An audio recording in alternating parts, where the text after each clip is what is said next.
we arrive in a hospital room. This kind of mashes up hospital scenes from all three of those films.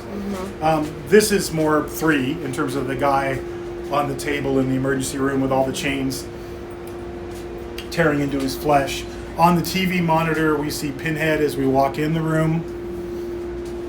I will enjoy watching you bleed. And then Pinhead comes through that little hidden door right behind you there.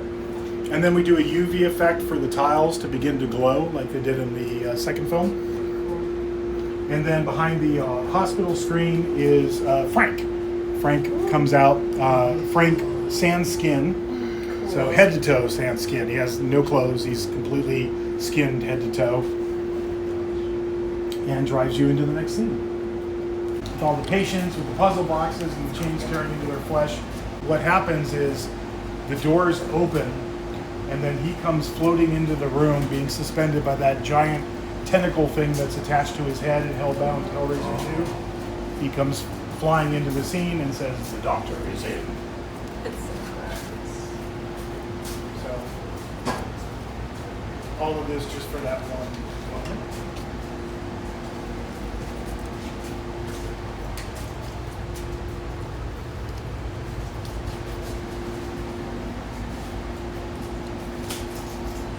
So this is Julia, also skinned. We're actually need to cut more of this out. So basically she comes through the mattress and then puts her arms around the body. So that's skinned Julia, and then we get attacked by the Cenobites through the next section.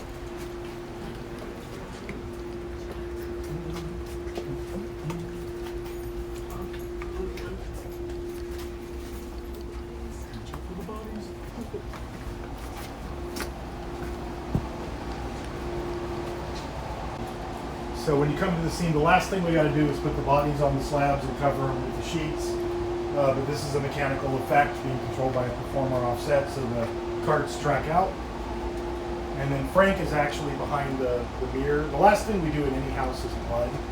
So it'll have the bloody writing on the mirror like it was in the movie. And then he's on the other side of the mirror, so he attacks you again. And then there are 3 different Cenobite scares in this scene. It's Butterball, Chatterer, and the female Cenobite.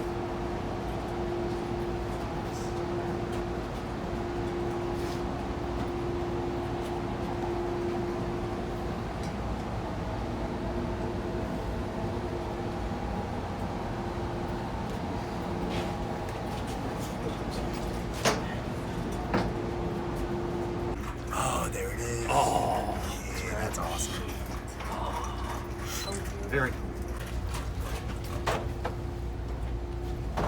Oh, that's disgusting.